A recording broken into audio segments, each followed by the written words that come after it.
Hi guys! For today's video, isi-share ko naman sa inyo kung paano kayo makakuha ng postal ID ninyo. Ngayon, bago yan, kung kayo ay bago sa aking vlog, please consider to subscribe para updated kayo lagi sa mga videos ko. Ngayon guys, open nyo lang yung Google search ng cellphone ninyo.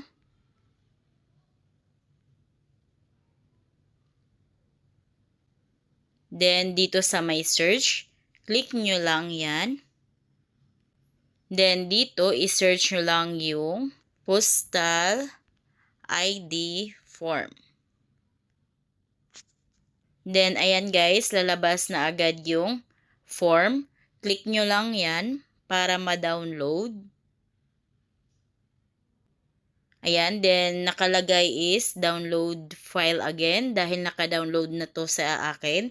So, sa inyo nakalagay dyan is download. Click nyo lang yung download. Then, click open. Dito, mamili kayo kung paano ninyo ma-open yung files or yung form. Click nyo yung docs kung yan yung nakalagay sa inyo. Ayan. So, dito, na-download na ito. Nasa cellphone na natin itong form. So, guys, pwede namang doon na kayo mismo sa post office manghingi ng form. At pwede din na kumuha na kayo online para pagdating nyo doon is diretso process na kayo. Pag once na-download na ito sa inyong cellphone, so pwede nyo na itong ipa-print. Then pag napaprint nyo na ito, fill out nyo na ito. So isa ito sa mga requirements sa pag-file ng postal ID. So, dito guys, pag mag-fill out na kayo dito, kailangan naka-capital letters or big letters yung pag-fill out nyo dito at dapat yung ballpen ninyo is black ink ballpen lamang. Then, dito, itong may mga naka-color red na check. So, yan is required na. Dapat na fill out nyo yan. Required na may sagot dyan. So, una dito sa part 1, to be filled out by the applicant. Una, purpose. So, kung kayo ay initial, so wala pa kayong postal ID, so lagyan nyo ng check yung sa initial. Pero kung kayo ay magre-renew na, may postal ID na kayo dati, so lagyan nyo yung box ng check ng renewal.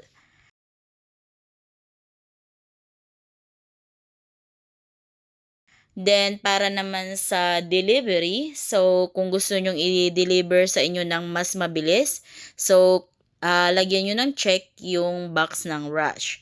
Pag regular naman, lagyan nyo lang ng check yung regular.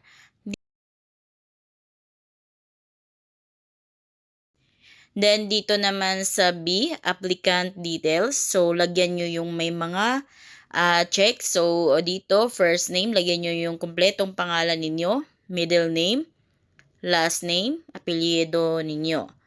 And then, your gender, kung kayo ba ay female or male.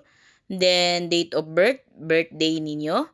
At place of birth, kung saan kayo pinanganak. So, ilagay nyo lang yung city, municipality. Then, the province, country, Philippines. Next is the father's name, first name ng papa ninyo, middle name niya, at saka last name. So, pwede namang hindi nyo lagyan yan dahil yan is walang check. Pero mas maganda pag lagyan nyo para may information din dyan. Next naman is your mother's maiden name. Dito sa mother's maiden name, kailangan kumpletong pangalan ng mama ninyo sa pagkadalaga. First name, pangalan ng mama ninyo, middle name ng mama ninyo, pagkadalaga, at apelyido niya sa pagkadalaga. Next is the nationality. Occupation, so yan is walang mga check or color red na checks. Pwedeng lagyan or pwede ding skip nyo lang yan. Next is the civil status. So, kung kayo ay halimbawa married, so lagyan nyo lang ng check yung box ng married. And dito naman sa CRN number, sa mga may SSS, ayan, so kung ano yung mga applicable sa inyo dyan, lagyan nyo. Dito naman sa eyes or color, pwede niyo din yan lagyan, complexion. Dito naman sa telephone number, so kung merong telephone number kayo, lagyan ninyo. Pero kung halimbawa wala, so lagyan nyo lang dyan guys ng not applicable. Dito naman sa cellphone number, so lagyan nyo ng cellphone number ninyo dyan dahil yan is required. Next naman is the address details. Dito naman is the preferred mailing address. So, kung ito ba ay sa present or sa work. Dito sa preferred mailing address, dito ipapadala ni post office yung postal ID ninyo. So, itong postal ID ninyo guys, hindi nyo ito makukuha agad pagpunta ninyo. Dahil ito ay ipaprocess pa at i-deliver ito sa bahay ninyo. So, dito, choose one. So, kung sa present ba or sa work nyo ito. So, halimbawa, sa present ninyo, so lagyan nyo ng check yung present. Dito sa present address, kung halimbawa walang room or floor or unit number or building name yung address ninyo, so wag nyo lagyan. House or lot and block number. Then, kung walang street name is wag nyong lagyan. Dito sa subdivision naman, so hindi naman lahat may subdivision, so pwede ding hindi lagyan. Pero dito sa barangay, district, or locality, so required yan. Then city or municipality, province, country, postcode is kailangan lagyan. Work address naman, so dito employment status.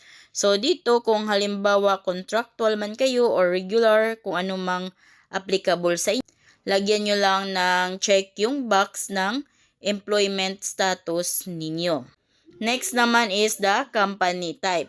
Kung government, lagyan nyo ng check ng government. Kung private, lagyan nyo ng check yung private. Then dito guys, pwede nyo nang wag lagyan. Dito naman sa applicant certification, so dito lagay nyo lang yung kompletong pangalan ninyo and then sa taas is your signature at saka kung anong date. Dito naman sa baba is to be filled out by the field post. So sila na bahala mag fill out nyan. Then dito guys sa general terms and conditions, basahin nyo na lang yan for more information.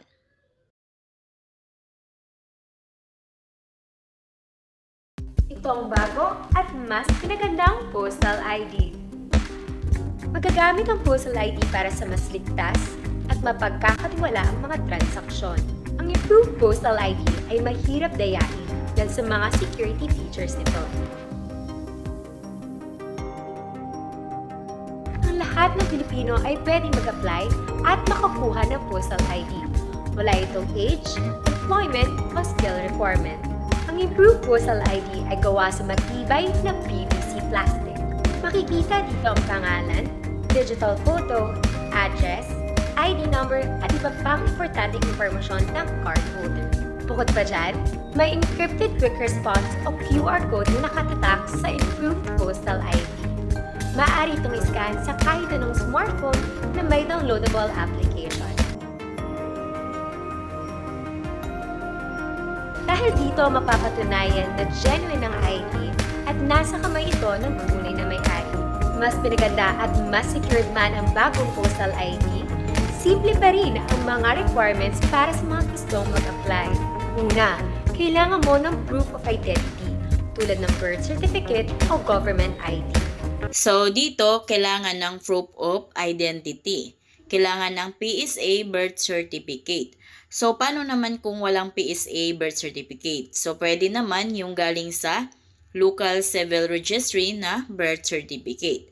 Then, ito yung mga kailanganin na ID. SSS UMID, GSIS ID, passport or driver's license. So, paano kung wala kayong primary ID na tulad nito? Dahil nga kukuha kayo ng postal ID dahil wala kayong primary ID. So, pag once na wala kayong primary ID, so ito yung kailangan na requirements na dalhin ninyo. In the absence of a primary valid ID, any of the following valid secondary IDs can be presented.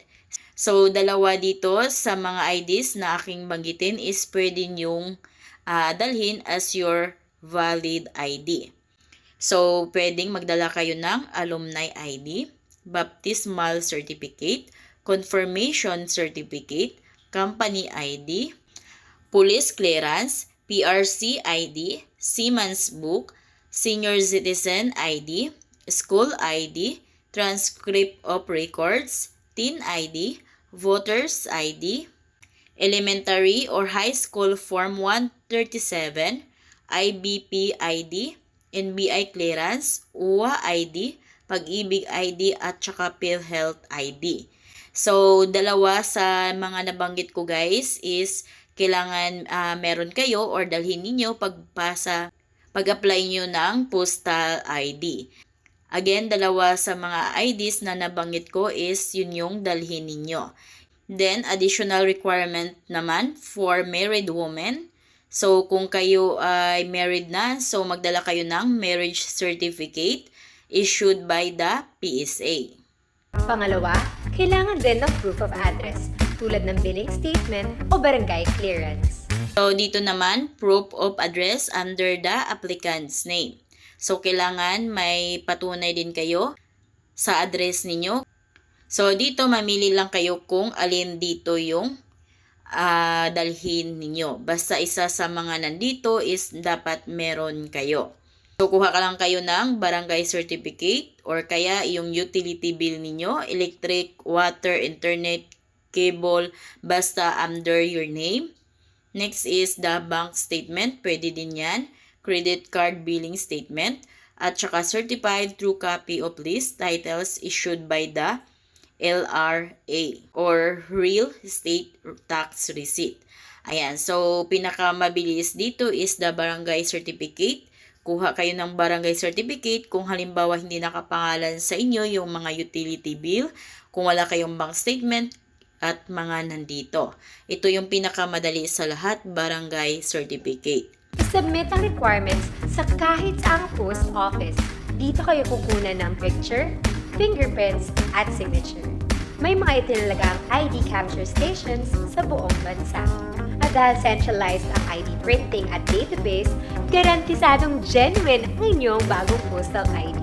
Kaya maraming kumikilala rito bilang valid ID. Kinikilala rin ang postal ID kahit saan man sa mundo. At meron pang benefits na pwedeng gamitin. Available ang application form sa PhilPost offices o kaya i-download sa PhilPost website. Standard din ang presyo nito kahit saan. Valid din ito for 3 years. At ang bagong postal ID ay ihahatid mismo sa inyong tirahan. Mas pinaganda at mas mapagkakatiwalaan. Kumuha ka na ng bagong PhilPost Postal ID.